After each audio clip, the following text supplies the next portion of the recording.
আসসালামু আলাইকুম। করাঞ্চল যশোরে ১২২টি শূন্য পদে একটি নিয়োগ বিজ্ঞপ্তি প্রকাশিত হয়েছে। যে সকল প্রার্থীগণের বয়স ২৫ মে ২০২৬ তারিখের ভিতরে ১৮ থেকে ৩২ বছর, সে সকল প্রার্থীগণ আগামী ২৫ মে ২০২৬ বিকাল ৫ ঘটিকা পর্যন্ত অনলাইনের মাধ্যমে এই নিয়োগ বিজ্ঞপ্তি আবেদন করতে পারবেন।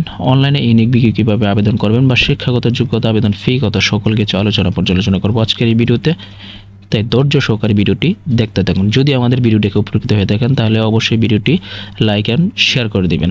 শুরু করছি আজকের এই আলোচনা। ১ নম্বর পদটি রয়েছে কম্পিউটার অপারেটর, পদের সংখ্যা হচ্ছে 1টি। এ পদে আবেদনের জন্য আপনাদের অবশ্যই বিজ্ঞান বিভাগে অনার্স পাশকৃত হতে হবে। পাশাপাশি কম্পিউটার মুদ্রাক্ষরে প্রতি মিনিটে বাংলায় 25 এবং ইংরেজিতে 30 শব্দর গতি এবং স্ট্যান্ডার্ড অ্যাপটিটিউড টেস্টে উত্তীর্ণ হতে হবে। ২ নম্বর পদটি হচ্ছে প্রধান সহকারী এবং পদের সংখ্যা হচ্ছে 22টি। এ পদে আবেদনের জন্য আপনাদের দেখা গেছে অনার্স পাশকৃত হবে, তবে দ্বিতীয় শ্রেণী বা সমমানের সিজিপি সহ, এবং কম্পিউটার মুদ্রাক্ষর এবং সর্বনিম্ন গতি হবে ইংরেজিতে 30 এবং বাংলায় 25 শব্দ। 3 নম্বর পদটি রয়েছে উচ্চমান সহকারী, যার পদ সংখ্যা হচ্ছে 22। এ পদে আবেদনের জন্য আপনারা অনুরূপ অনার্স পাশকৃত এবং সমমানের সিজিপি দ্বিতীয় শ্রেণী এবং কম্পিউটার মুদ্রাক্ষরের সর্বনিম্ন গতি হচ্ছে ইংরেজিতে 30 এবং বাংলায় 25 শব্দ। 4 নম্বর পদটি হচ্ছে 7 মুদ্রাক্ষরী কাম কম্পিউটার অপারেটর, যার পদ সংখ্যা হচ্ছে 23টি। এ পদে আবেদনের জন্য আপনাদের অনার্স পাশকৃত দ্বিতীয় শ্রেণী বা সমমানের সিজিপি সহ 7 লিপিতে সর্বনিম্ন ইংরেজিতে 70 শব্দ, বাংলায় 45 শব্দ এবং কম্পিউটার মুদ্রাক্ষরে সর্বনিম্ন গতি বাংলায় হচ্ছে 25 এবং ইংরেজিতে 30 শব্দ। সর্বশেষ রয়েছে অফিস সহকারী কাম মুদ্রাক্ষরিক কাম কম্পিউটার মুদ্রাক্ষরিক, যার পদ সংখ্যা হচ্ছে সর্বোচ্চ সেটি হচ্ছে 27টি। এ পদে আবেদনের জন্য আপনারা এইচএসসি পাস বা উচ্চ মাধ্যমিক এবং কম্পিউটার মুদ্রাক্ষরের গতি বাংলা এবং ইংরেজিতে উভয় 40 শব্দ থাকতে হবে। এবং 6 নম্বর সর্বশেষ পদটি হচ্ছে 6 নম্বর এবং সেটির আবেদন পদ সংখ্যা হচ্ছে 27টি এবং এ পদে আপনারা এসএসসি পাস করার মাধ্যমে আবেদন করতে পারবেন। তো আগ্রহী প্রার্থীগণ যে ওয়েবসাইটে গিয়ে আবেদন করবেন সেটি হচ্ছে taxjsr.telecom.com BD। আবেদন শুরু হয়েছিল 5 মে, আবেদন শেষ হবে 25 মে বিকাল 5টা পর্যন্ত এবং আবেদন ফি জমা দেওয়ার জন্য 72 ঘন্টার সময় দেওয়া হবে ফি জমা দেওয়ার জন্য। এবং আবেদন করার জন্য অবশ্যই সদ্য তোলা একটি রঙিন ছবি 300x300 পিক্সেল, যার সাইজ হবে 100 KB এবং স্বাক্ষরে 300x80 পিক্সেল করে, যার সাইজ হবে 60 KB স্ক্যান করে আপলোড করতে হবে। আবেদন ফি নির্ধারণ করা হয়েছে 1 থেকে 5 নং ক্রমিকের জন্য যে কোনো একটি পদে যেহেতু আবেদন করতে পারবেন সেহেতু 112 টাকা ফি নির্ধারণ করা হয়েছে।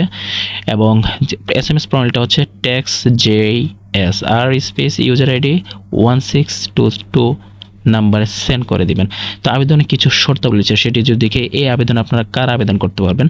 এই আবেদনগুলো তো শুধু যারা যশোর, ঝিনাইদহ, মাগুরা, নড়াইল, আমি আবার বলছি যশোর, ঝিনাইদহ, মাগুরা, নড়াইল স্থায়ী বাসিন্দা, শুধু তারাই এই নিয়োগ বিজ্ঞপ্তিতে আবেদন করতে পারবেন। তবে অবশ্যই একাধিক পদে আবেদন করতে পারবেন না, যে কোনো একটি পদে আবেদন করতে হবে।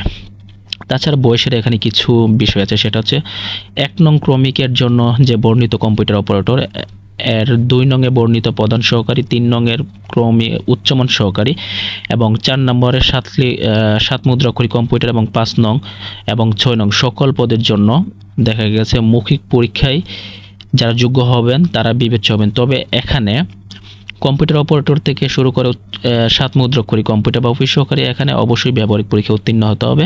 ব্যবহারিক পরীক্ষায় উত্তীর্ণ হলেই মৌখিক পরীক্ষায় আপনারা অংশগ্রহণ করতে পারবেন। এবং অবশ্যই বাংলাদেশের নাগরিকের পাশাপাশি যেসব জেলার কথা বললাম ওইগুলোর স্থায়ী বাসিন্দা হতে হবে।